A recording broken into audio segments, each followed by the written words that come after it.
Sunday Talks with the Marshmallow Man. Hi, I'm Ossie from Three Monkeys Solderless, home of the world's best cables for your pedal board. We got the audio, we got the DC 2.1 millimeter, we got all kinds of cables. We got high definition cable, normal definition cable, all kinds of definitions being thrown around. So check us out at the link below, threemonkeyssolderless.com. All right, so I thought for this Sunday, we would switch to Purple Drink and we would look at Eruption and some of the tracks that have come out. Some have been around a little bit. Some are cleaned up versions or better versions. Some stuff is obviously floating around. I've been in communication with some people that are present on the channel a lot, and they had given me some new tracks as well, possibly, as well as inspired some observations regarding the tracks that we're hearing for Eruption. So I thought today we would listen to them. There's two, and sort of dive into what we can learn from just listening to it, what we can surmise, or what questions have arisen as to how this all went down. So I guess thanks to Plexidust for sending me some clips and communicating with me a little bit and inspiring some ideas. And we're just going to keep going. So let's just jump right in, right? And let's listen to the close mic track and see what we sound like. All right, because this is amazing. Maybe some guys haven't heard this one, but to me this is the clearest example. So here we go. Amp noise.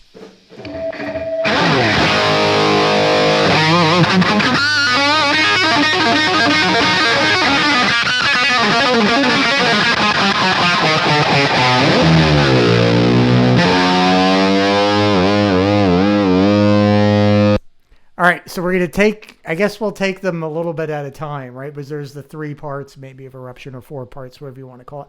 So here's the intro. And what can we surmise from this? That they were all recording in the same room, right? Mike, Alex, and Eddie were all in the same room. You can hear the bleed over of the drum set from Al's kit through Eddie's close mic, right? At the very beginning of this, you can hear that. And we can also hear that Eddie's amp was noisy, like you would expect to have on a Marshall, right? But it wasn't crazy noisy. But it was pretty noisy. So let's listen to this, right? All right, so some of that is tape hiss.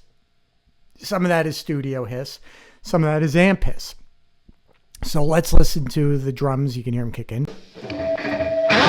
And you can hear his guitar microphonically feeding back when he opens up the volume on the guitar right there, right? So let's listen to that again.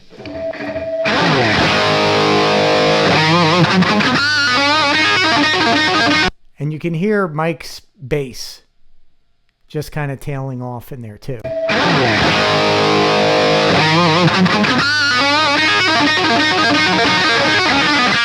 it's gone.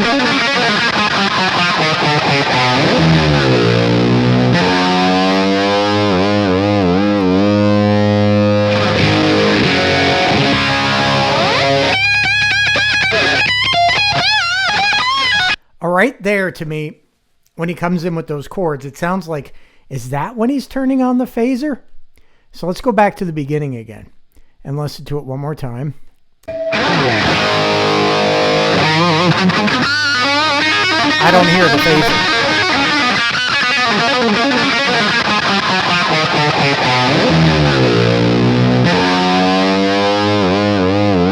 Right here it turns it on.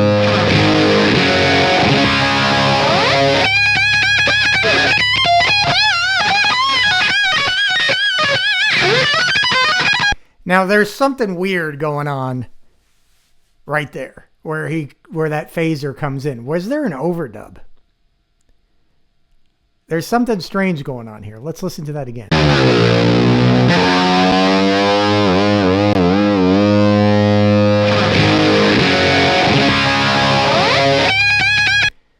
Right, you can hear on the chords.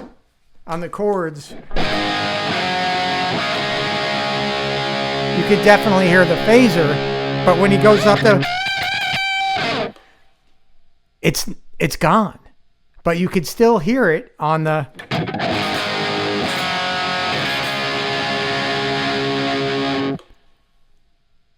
Are my ears playing tricks with me? Could be.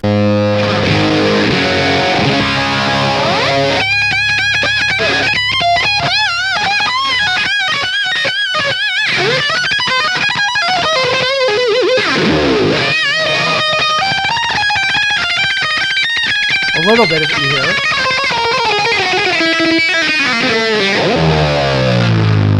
Okay, now you hear it.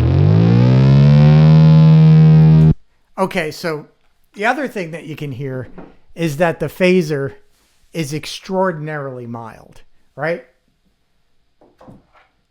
So, well, let's listen to like let's plug a phaser in for a second. And we can listen to it. So I'm going to go back, get some power going. I mean, it could also be, well, let's just start looking at this and let's see where it gets us. Right back into the phaser. And this is a newer MXR. Oops. A newer MXR phaser that I rehoused after doing some mods to it.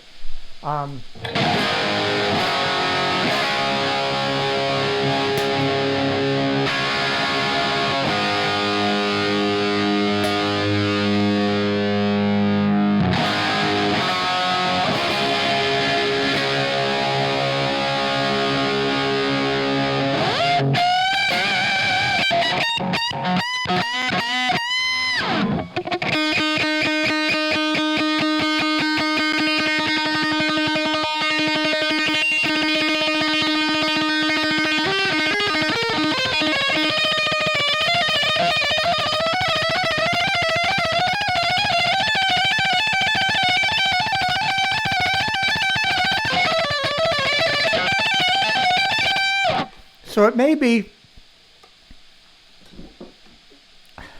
was his phaser messed with? All right, because this one's pretty subtle. That's the mix for the phaser, and it's down pretty low. I mean, it's not an obnoxious phaser sound. So the mystery of the phaser, right? Was the phaser modified? Was it a mix control put in it, or was the phaser, let's say, turned into a phase 45 by taking out maybe two of the stages?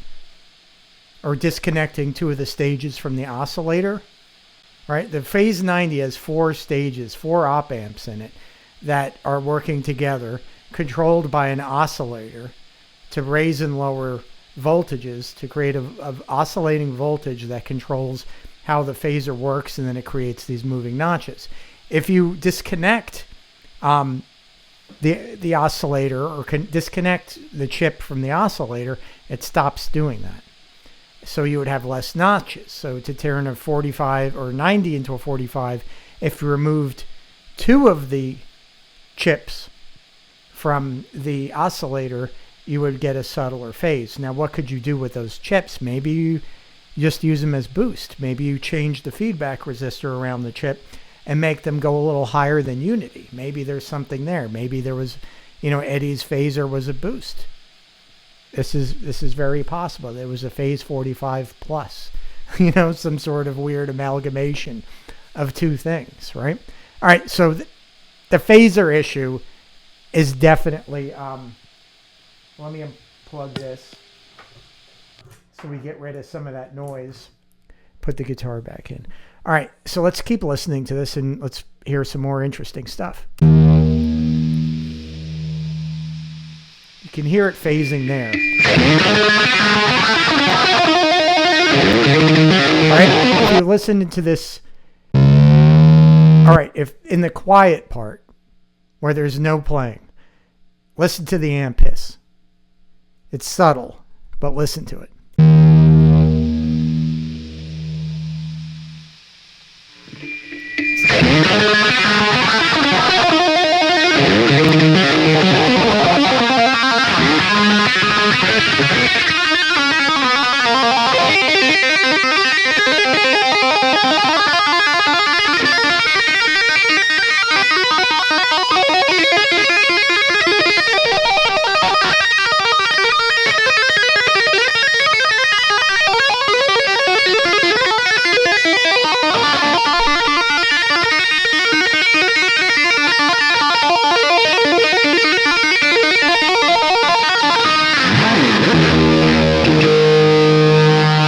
let's pause it there real quick. So that was the other little break with the hammer-ons. I think, the phaser is obviously still on. The other item of note is that you can only really hear, and this is something that I find is amazing with his playing, more so than anything else, is that very rarely do you hear anything that is not meant to be heard. Like you don't hear, and I was talking with a friend, Tim, hey Tim, about this for, a little bit on the phone, maybe more than a little bit, which is cool. And you don't hear a lot of that. You don't hear a lot of what I do.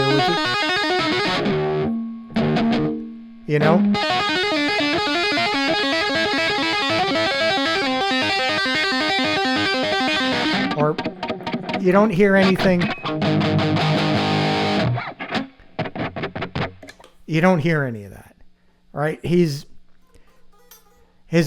guess he's from Mars, obviously.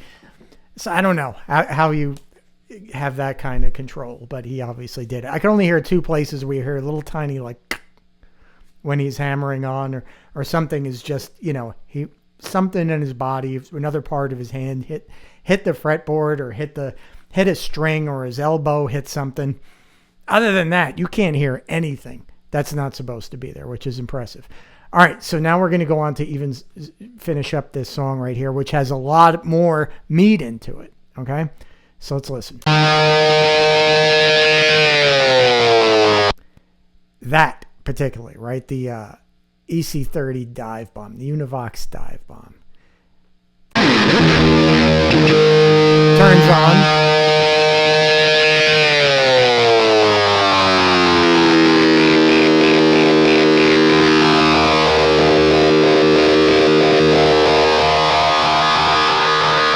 All right, so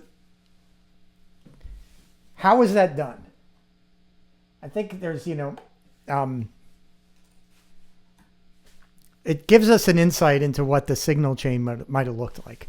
And to me, it sounds like the Univox, which is over there, that the phaser was after the Univox. It had to be, because you can hear the mung, mung, mung, mung, mung, mung, mung, mung, mung, that repeat being phased, which would not happen if the phaser was before it.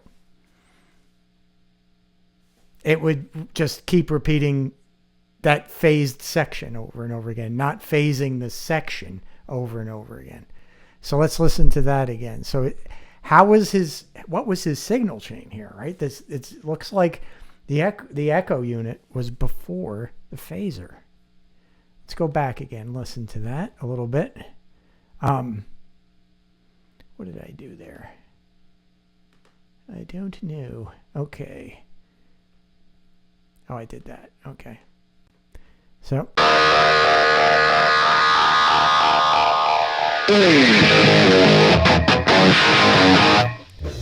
And that's very informative too. But here it phasing.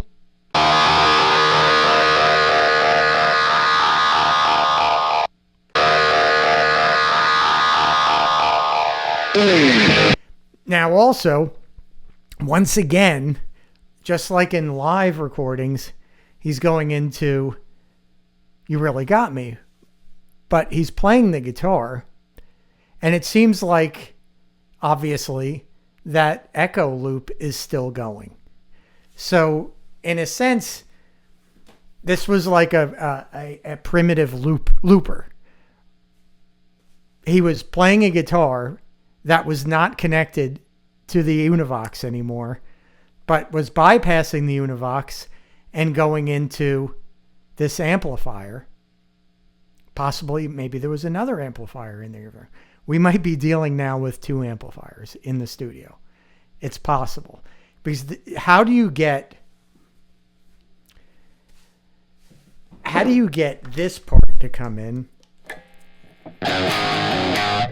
while you're still hearing wow, wow, wow, wow, wow, wow, wow, wow. So either there's two amplifiers and there are two rigs, and he's going from on a foot switch from an A to a B rig. The A rig, let's say, is the Eruption rig, And then when he presses a button, he goes to the B rig, while the A rig is still connected to the Univox. Now, the problems that you might have with that too, let me rewind this a little bit.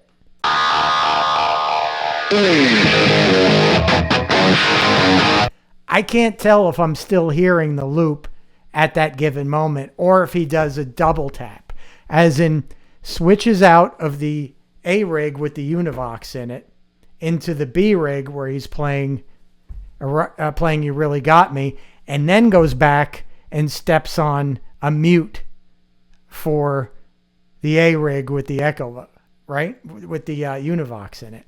So could it be, I'm going to play, and then you hear wow, wow, wow, wow, wow. And he steps on a button, which takes him out of that while it's still going on, and then goes into, and then steps on the mute for that first rig again. So now he just has rig B working. So can you hear, maybe that's something you guys can help me with too. Can you hear that Univox still pumping while he's playing You Really Got Me? I think I do, but it's off by the time he comes out of it. Comes out of You Really Got Me, and Al hits the hi-hat, right? Okay, so that's pretty interesting. So it kind of gives a clue into what his pedal board may have looked like, right? What was on the floor? How did that switching system work? I've looked at his pedal board a bit, the photographs of it, or the one, the reproduction that they put together for the Met in New York. And it's difficult to tell what's going on. It just, there's some possibilities. There's a few different possibilities of how it was all put together. Maybe it's already been, this has already been figured out, but I'm kind of going off my own sort of like journey here in my own rabbit holes and, trying to pick up things on my own. So maybe there's some ideas of how that was put together. There probably are. I'm going to have to start going into that now, as I love the way that the amp sounds now. But there's still the question of what was on the floor, how the phaser was working, and what the order of the pedals, what the signal chain was, right? Where were the Echoplexes? Where was the Univox?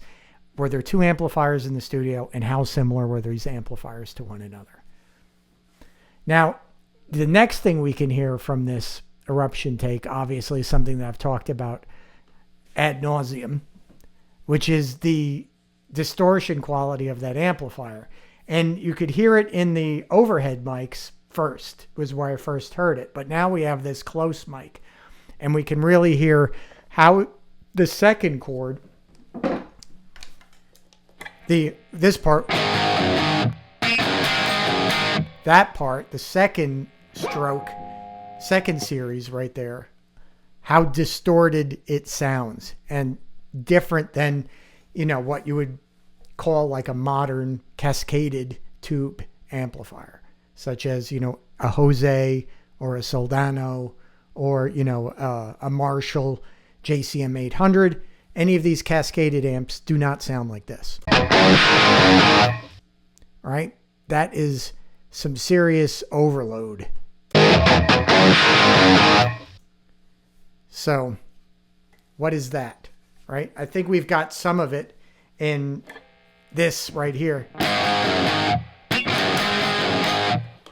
But I think, like we had talked about in the last video, I still think there are 3 levels of gain. So I think there was this first level, which was kind of like maybe the guitar volume back down a little bit on it. The second level, which I think is this, which is the guitar full up. And then a third level where it's going beyond that. So what is that? Is that this phaser modified? I don't know. What could it be? Could it be? There's some idea. I have some ideas, but you don't hear this kind of distortion on any of the bootlegs. You don't. I've been listening to those things since I was 15. And I'm really old now. They're not there. That sound is not in those boots. And then Jamie Gusky was talking about how there was this, and I had that boot for a long time too, but had placed, which I didn't know, the timing of this bootleg live recording as being just after they got out of the studio. So we could say that, this has some significance as to what may have been in the studio. And to my ear, it doesn't go that far. It just doesn't. So was he abusing his gear more than usual? Was he feeling pressure to get more? Was he turning everything up kind of louder? Was he putting everything under more stress? Was he biasing the amp much hotter? What was going on? Another possibility is, on one of the other weeks when we were talking about, hear about it later, the beginning of it, and you heard how the guitar signal was split before it ever reached his amplifier and went out to this console where the flanger was, right? Or where maybe it went guitar, flanger, console, maybe it went guitar, console, flanger. But anyway, we know that for that take, or for that album anyway, that Eddie's guitar was split. And it was split before it reached the amplifier.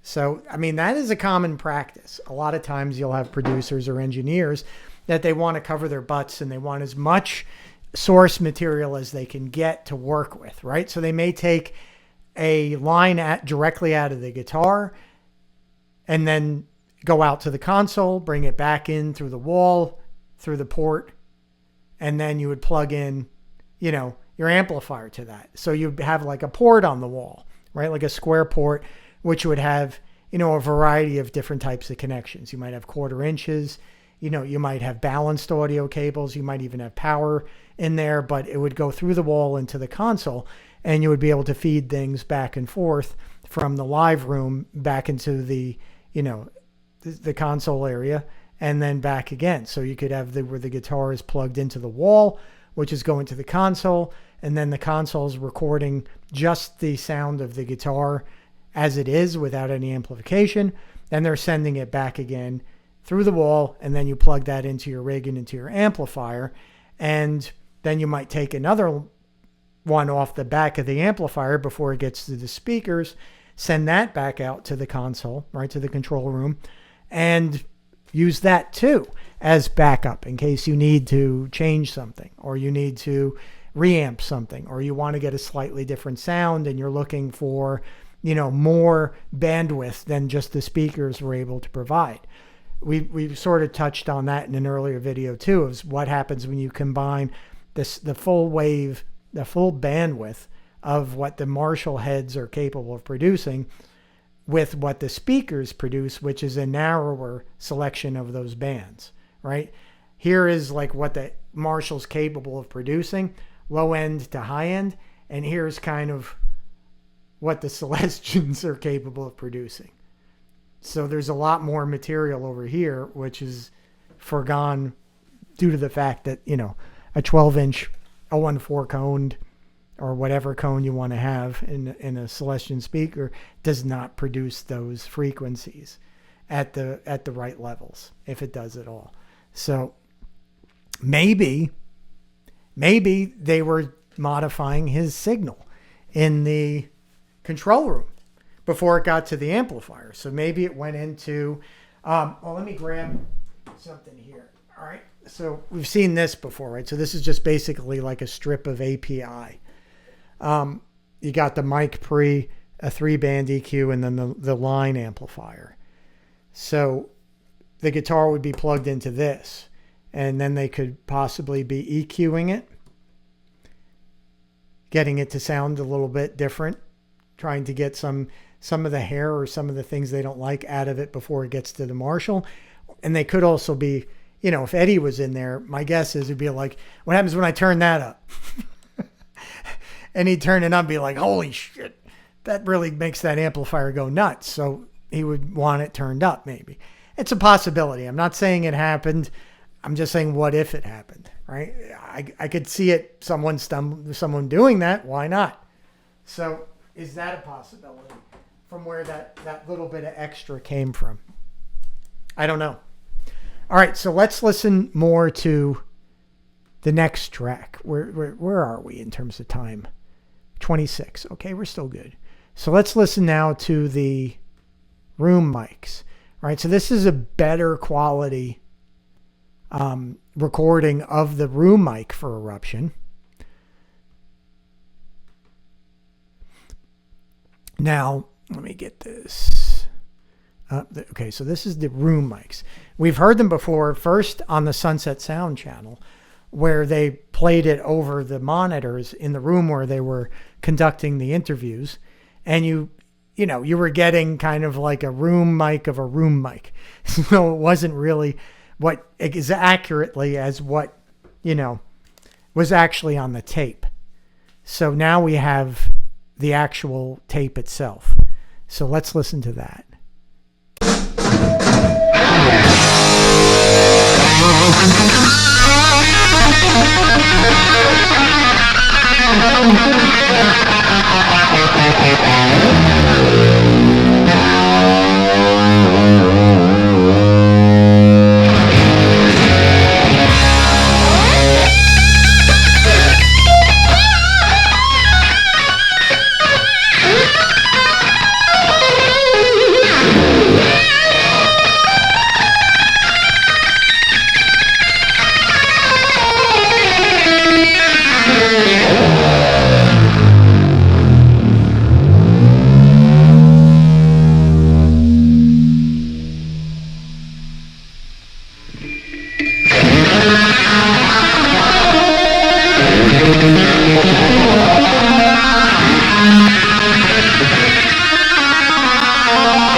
Okay, so you can hear the thing that most surprised me here is, and I don't know if this is a byproduct of the track, right, of whoever was kind enough to upload this, but when we go to the hammer-on parts, you can hear, it sounds like it's double-tracked.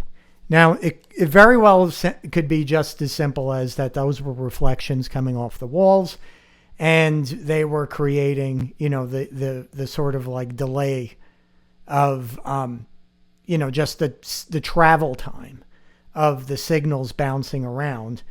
And, obviously sound takes a particular amount of time to travel a distance, so there would be a natural delay and echo, which would create a chorusing effect, because this to me sounds chorus. Let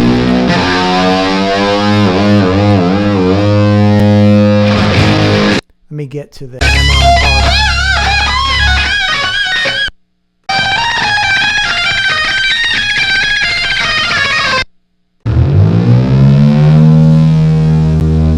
I thought it was queued up right. Apologies for that.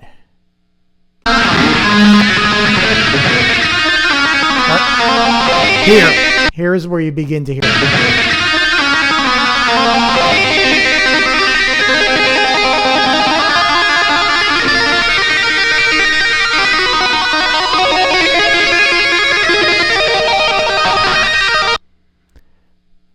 That you could hear how psychedelic that sounds, right? It sounds multi-tracked.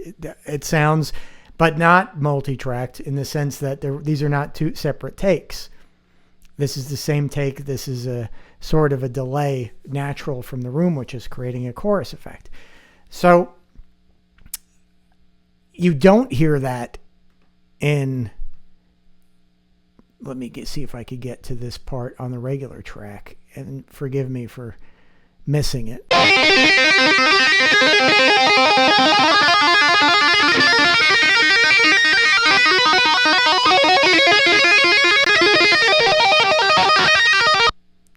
It's not there. It's only in this track.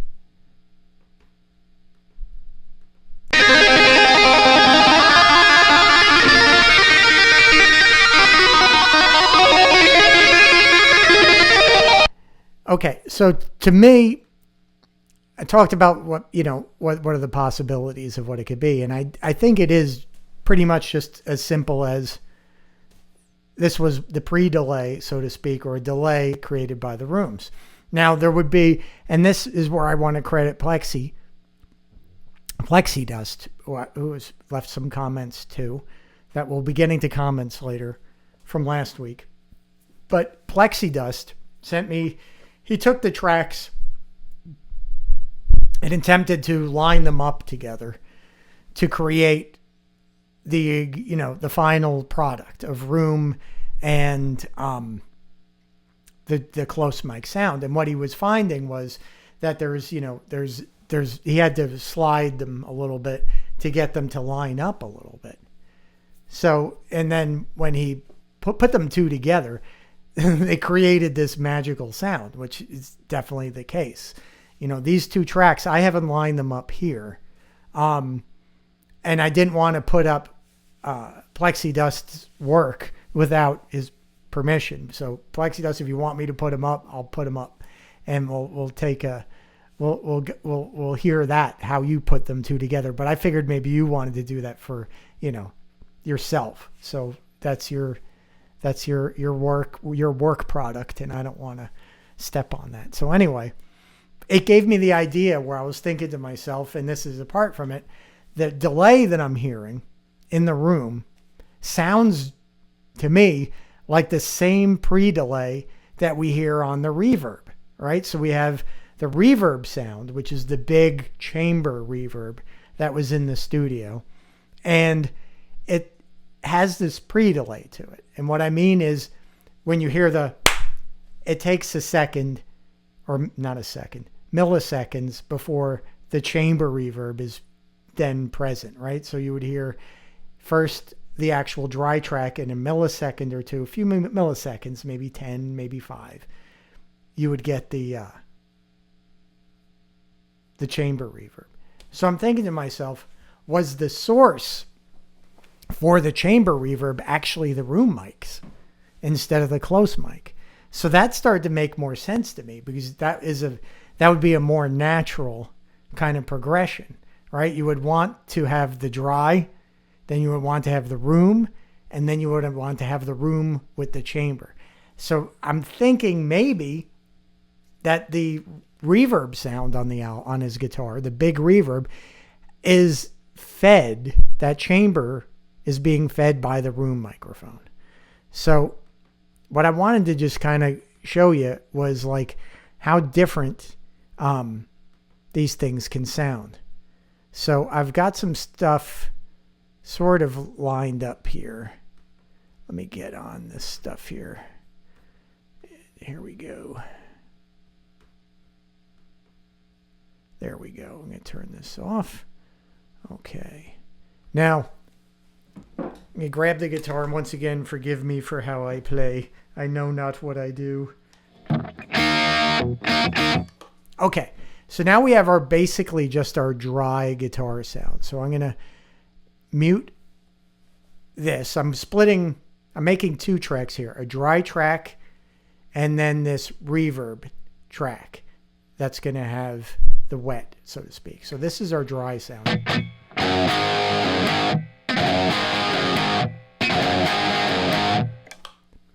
And I should probably mute the mic so you can hear this. So let me mute this mic input so you can hear it.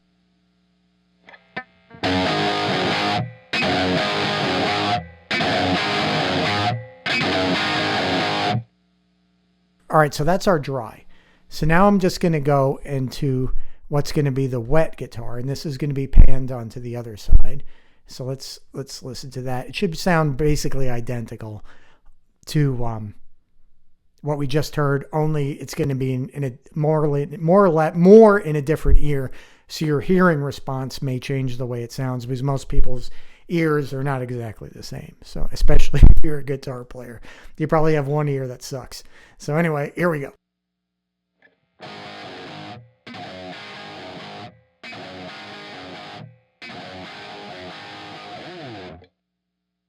Okay, so now let's add the room. And I'm using the IK Multimedia TRS Sunset Sound plugins for GarageBand. So they've, modeled the rooms and the chambers and the plates and the reverbs and all that stuff. So I'm going to go into Sunset Sounds plugin right now. And we're going to go into Studio One, which is what I believe the album was recorded in. And we're just going to use 100% wet room sound. So we're going to try to get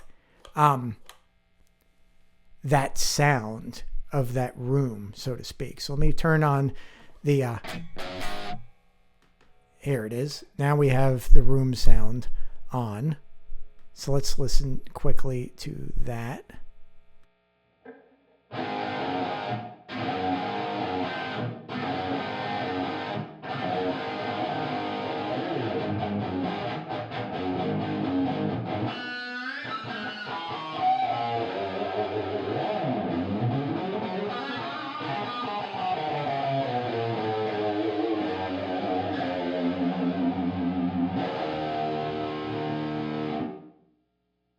Okay, so that's just that room sound.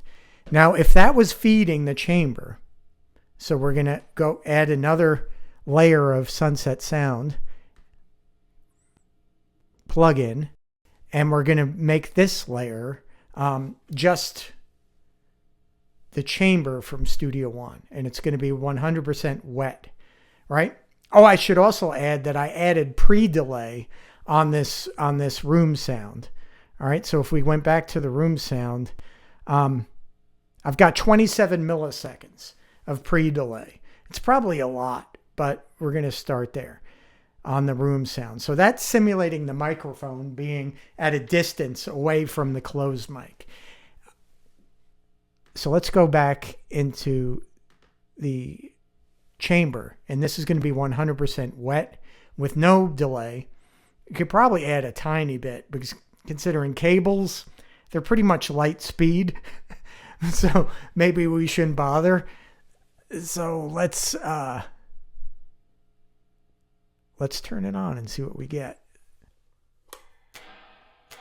Right? That's on. This is off. This is on. All right. So let me mute the microphone here, and you can hear that.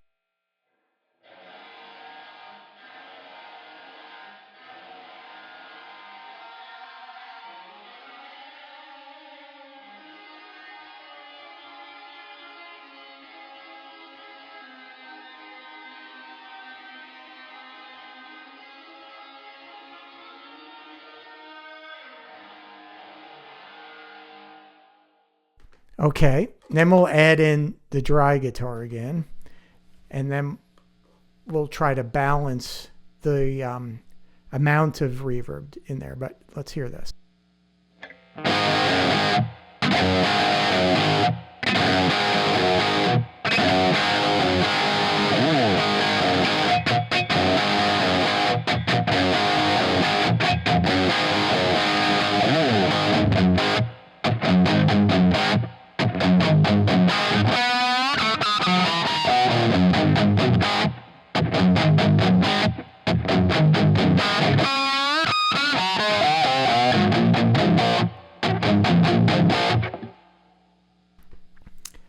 Okay, so I think that's getting, it needs some, adjustment in terms of how much of it is there and the frequency response of the reverb. But let me turn up a little bit more of that reverb on there.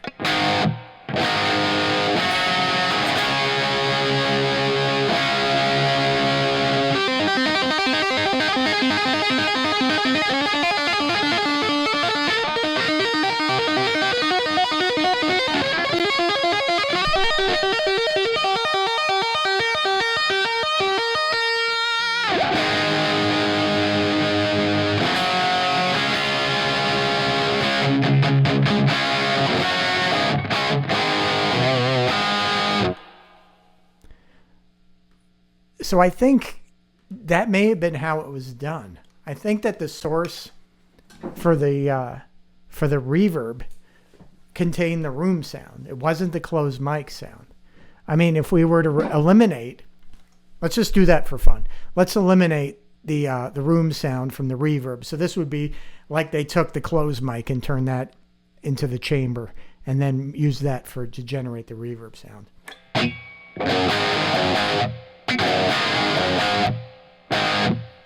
Let me add a little bit more of it into the mix so you can hear it better.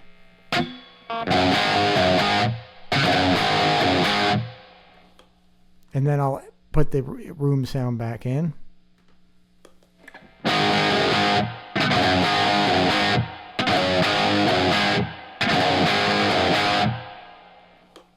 You see how it has a fuller sound to it.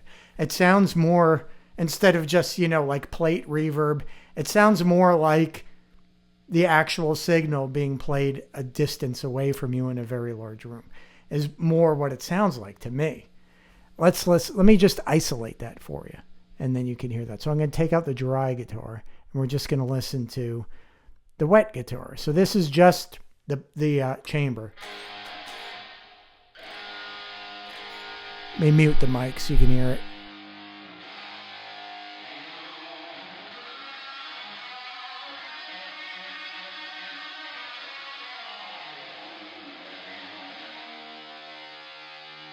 Now I'll add in the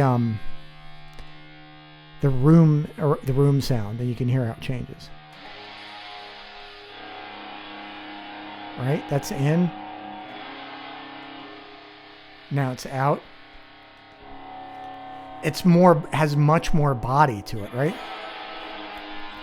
Let me pan it straight down. So that's in. That to me sounds pretty thin.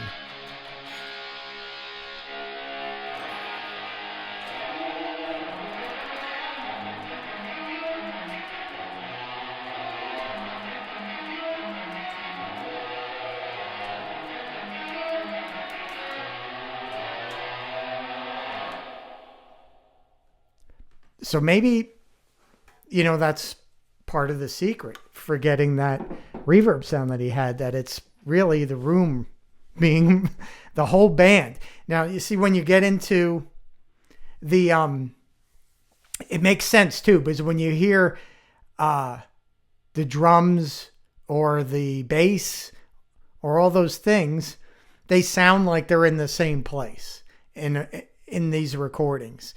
So the best way, like if I was engineering that, I would think to myself, how can I make this easy on myself?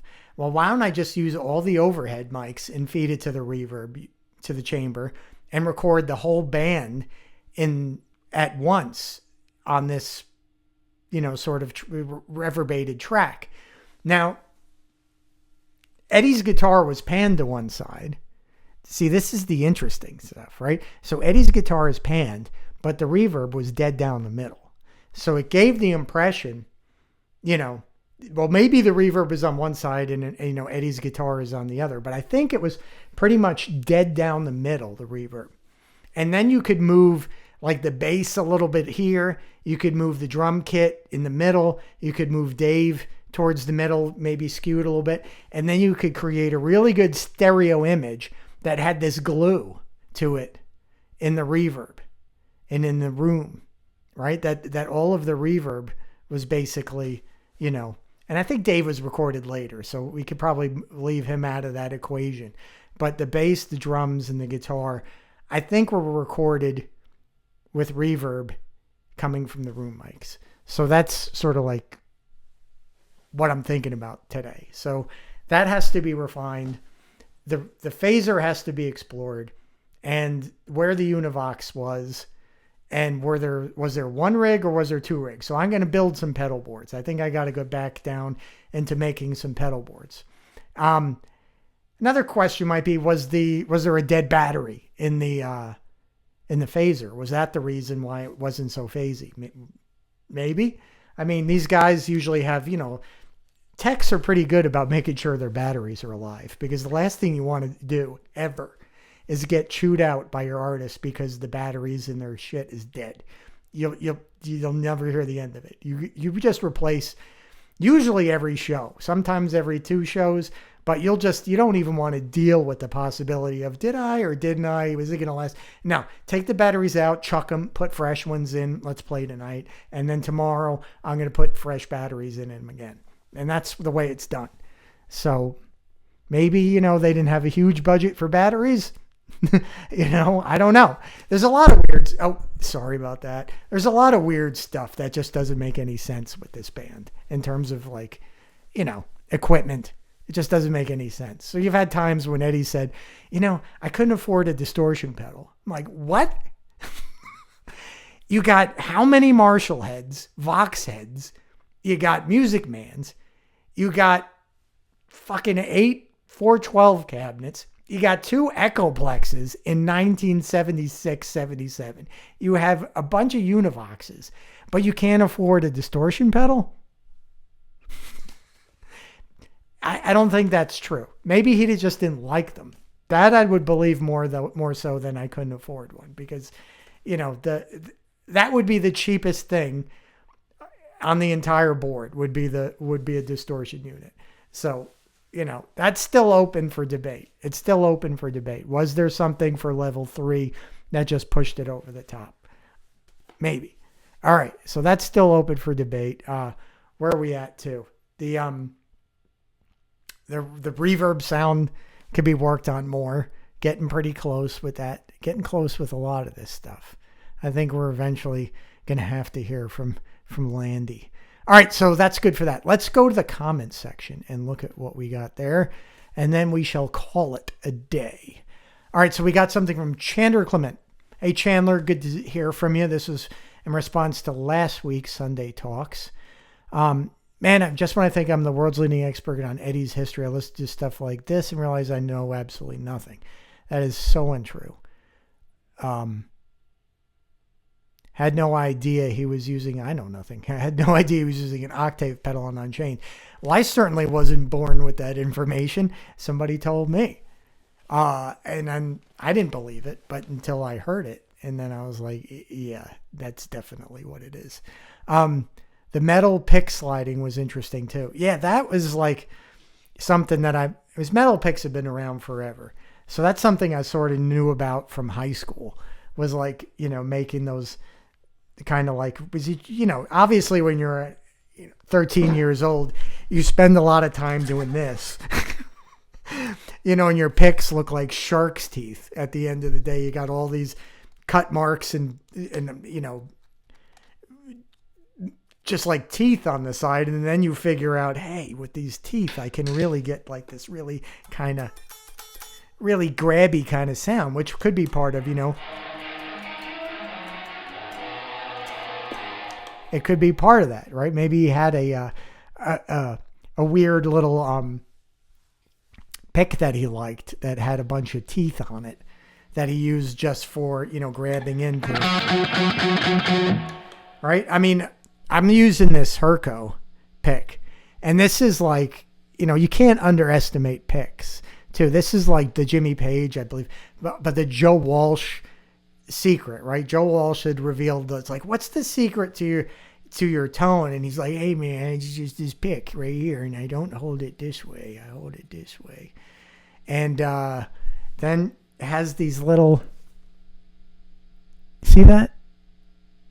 It has like a file, has teeth already there. Listen to that.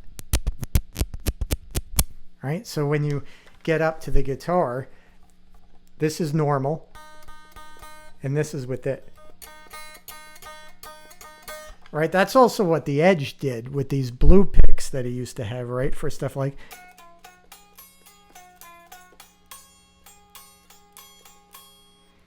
So, for that, could this be? Also sounds a lot like what Slash would have done.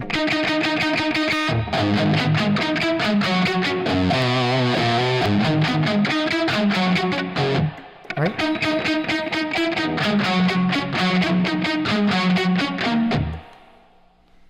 So yeah, so with the brass pick, the whole, doing a is something that you figured out, because you're trying to do a pick slide and you end up doing like a regular slide, like it's like that doesn't sound right. So yeah, the metal pick was definitely involved in Fair Warning for sure. Let's go on with that. I've wondered what songs albums used a metal pick on, since he said himself he used them before. And I agree it's safe to say he may have used one on Fair Warning. Good stuff. Yeah, I mean, I wouldn't put it past him for having different picks for different songs, or for different effects. Some may be very special. Some may be throwaways live, I don't know. But you'll also notice, I don't know if this is on purpose, but stuff that he does, and I was talking with Tim about this, it's like you'll see a lot of times he'll be playing with these fingers, and then he'll switch to this, and then he'll do this, and then he'll go back. He moves that pick around in his hands all the time when he's trying to do different things, which is just like, it's sort of getting into like no, never going to be able to, what the hell is he doing? Right? It's just instinctual to him. He's like, I'm going to play it this way, and then I'm going to grab it for this, and then I'm going to bring it back over here, and then I'm going to put it this way. And then it's just nuts what he does. Is it natural? Is it fidgety? I don't think so. I think he was looking for an effect. Like he was able to get a different part of his finger on the pick, I mean, how your fingers sort of get in the guitar is really kind of important to your sound. I mean, like I grew up in New York, but still a music store, when you're in the 1980s and you can't drive, getting to music stores isn't easy, and there was no Amazon. There was nothing, you couldn't buy picks online. So you'd go to a music store and you'd buy picks, and then you'd lose them. So then what do you do? So then I ended up just using my fingernail, because like Jeff Beck said, you can't lose your finger. You don't drop your finger on the floor very often. So I just learned how to play by just using the nail of my...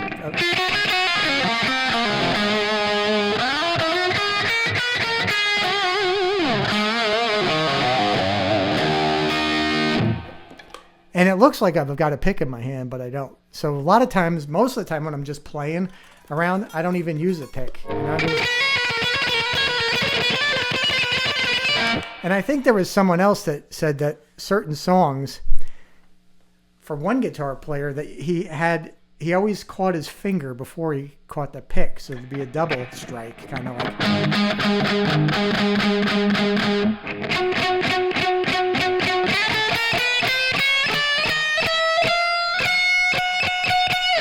Right, as opposed to...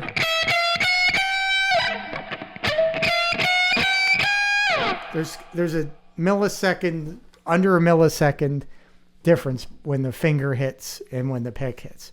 So the way that what picks you use, how you hold the pick, your style, has a lot to do with creating the sound and the illusions that, these things can do. So yeah, Chandler, there is no expert. And, I'm glad to know that you probably know a shit ton more about what was going on with him than I do. I can guarantee that. I'm just fascinated by, what I'm hearing now too. All right, so let's go on. Monaco, 1964. Thank you, Wise. I'm going to keep it forever. Oh yeah, Monaco. All right, that was last week. I had the Jose up on there, and Monaco bought that amplifier for me. So thank you so much, Monaco. I really appreciate that. Enjoy the amp, and Thanks. I appreciate it. I have to make another one now. So we'll do that maybe in the next week or so. Build another one. I have to build some marshmallows for some people too. So those of you waiting for a marshmallow, I'm on it. All right. So let's go on. Now we got Plexidust. All right. So Plexidust was one I was talking about, sent me some of these clips that we were kind of listening to. Let's listen to what he says here. These are usually fairly long, so let me try to absorb it. All right, so it's 1 foot out the door. Outro solo also contains a more clear example of the Octavia. You can hear it on the ISO tracks, but the quality is meh. I also have confirmation on the overhead room mic being a tube unit. It's a Sony C37A with a link to current example. You can pick one up for a cool 10,000. Let me see. What's in my pocket? Lint. I'm sorry. I've blown everything on this junk and I'm poor now. But it's worth it. So 10K, that's funny. That is the one you hear on the recent release of this Studio One live take from Sunset Sound. Okay.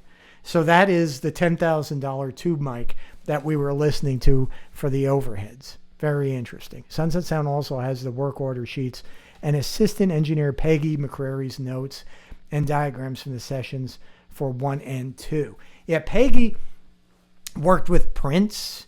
All this stuff we found out, or I found out from those Sunset Sound videos, which if you haven't seen, you have to subscribe to them and you have to sort of be on the lookout. I mean, the Lukather stuff was hilarious.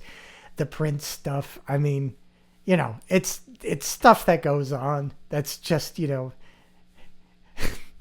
when you're dealing with musicians, musos, what goes on around them is just bananas. Anyway, so Peggy was there, I guess, holding down the fort while Don Landy was inside doing engineering and mixing for the record, for the final, right? Doing the mastering, possibly, or pre-master mastering. I don't know. So we'll have to check those out. So, yeah, the Octavia or the Octave, the Boss unit. Yeah, that's definitely all over that stuff. Okay, for one, in room 1, the 637A was located overhead and behind his guitar cabinet with the amp bouncing off the glass. Forward left of Al's hi-hats. This is the first time I'm reading this, all right? So my mind is spinning now. That's what I'm hearing off the hammering part. So he's purposefully doing that. Now, I remember, I don't know if it was in Ted Templeman's book where they were talking about the early days of recording really loud, distorted guitar and how to do it. And they were asking other producers, like, how do you do this? Because if you've ever tried to mic like a loud Marshall cabinet or record one, it's just ridiculous. It's just difficult. And it sounds like shit most of the time. So how do you do it? They got advice from one person that they were bouncing the sound off a wall and then recording that. So the cabinet mic, you would put the microphone like, all right, so this is the microphone, so to speak. It would be over here with the amp shooting out this way. It would bounce off the wall and come back and hit the mic. And that's what you would get. So then you're going to have double the length of the room. Right? So he's bouncing it off the glass, which is a perfectly sonically reflective material. So he would bounce it off the glass and it would come back again and it would hit the microphone. So you would have a natural delay. And when combined, I mean, how do you make a chorus? Right? How do you make a chorusy sound? It's with a short delay. Right? So if you have a rack delay and you want a chorus sound, you put like 5-10 milliseconds of delay on it and you get a chorus sound. So this is going to create that. So that's really cool. I got to find these charts. So that's really cool for that. Okay, so for 2, so this is second point, in room 2. All right, now I'm not sure about room 2. What was the album recorded in both rooms? That would blow my mind. Okay, so for room 2, overhead and forward of his cab on a 45-degree angle again, forward left of Al's hi-hats. Don apparently tweaked the locations and upgraded to the favorite room, adjusting the gear as well. Slick. All right, so you're going to have to expand on that. At what point did they switch from room to room? And how on God's earth could they deal with the phase issues that you would run with if you have half of your tracks recorded over here and the other half recorded over here? That's amazing. So you got to fill me in on that. All right, so next. Ed's cab mic was two SM56s on the top two speakers compared to SM57, different mount and no on-off switch. Common for drums and instruments. For impact and percussions, only singer needs on-off switches, and mostly off switches. All right. Okay, so two. Yeah, we saw in the one video from the control room through the glass, we do see two booms on Ed's cabinet. And it does look like it's going on the two tops of his slants. So, yes. All right. Oh, he's got a link to the YouTube video, so I'll watch that later, too. This also confirms Doug Messenger's account of Don's usage of this mic in recording Montrose, which is stunning because his memory is sharp. Okay, so Doug Messenger had done an interview on Sunset Sound around the time that Fair Warning was being recorded, and he had commented on Ed's amplifier and things of that stuff. And I think he was also tight with the Montrose guys, apparently. So yeah, I mean, there was, that Montrose thing, that was the bandmaster that Montrose had used, a combo, I believe. So, the albums, the sounds don't sound exactly alike, but you could tell that they were done by the same producer, all right, for sure. So this confirms Doug Messenger's account of Don's usage of this mic in recording Montrose. Interesting. Okay, here's the mic with perfect picks in condition for references. So I'm just going to quickly look at this thing. Oh, yeah. The Sony C37A. It's a tube mic. Little feedback loop around the grid input. Kind of. It's a pentode wired as a triode. That's what it looks like. I'm looking at the about a page from Recording Hacks, which has a schematic of the 6AU6 pentode. No values in there, but just a basic, where you have your cathode resistors, your feedback resistor from grid to cathode. Plate, all that kind of stuff. During the mic's lifetime, redesign the power supply. Okay, interesting. Very interesting stuff there. All right, Plexi, that's some good comments right there. So, maybe there's an option for some mics for the I don't believe there is though. Sunset Sound, IK Multimedia. You got to put in this tube mic, this Sony C37A tube mic into the next version of the Sunset Sound Reverb. All right, let's move on. Thanks again, Plexi. Che Guitar, love that. My UD50 clips keep getting deleted. LOL, laugh out loud, oh well. I'm not sure what you mean, UD50. I'm really bad. Like I said, like if someone has a customized license plate that has some sort of a variation of numbers and letters, like numbers that make letters or a sort of concat words, I never get them. It just has to do with being, I think, like dyslexic. It's just, I'm hyper literal. I just don't work correctly, I think. So what's a UD50 clip and where was it and who deleted it? Please respond, Che. I need to know. All right. Need a Jose box. None McNobody. Oh yeah, I think, didn't we talk about that you may have been a fan of Odysseus? That who's there? Nobody. All right.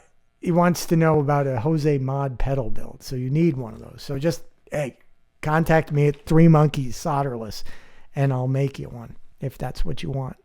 So yeah, so I think those are all the comments for the week. But we got a lot of good stuff going on in those comments. They were few but juicy for sure. So we're at an hour now. So that's usually at the time where I start to get cranky. I don't really get cranky. So anyway, let's end it here. And what are we going to do next? I don't know. I'm thinking about doing like 2 videos a week, but I don't want to get anybody's hopes up. To do one where there's like gear experiments and then one where we talk about the gear experiments. Like that might be a better idea of doing this thing. So maybe there has to be a Wednesday, like Moto Teddy Wednesday and Marshmallow Man Sunday. And the whole thing is so ridiculous, I know, but I'm ridiculous. So let's leave it here. So thanks for watching. I appreciate it. And we'll see you next week. Don't you forget to check out 3monkeysolderless.com. See ya.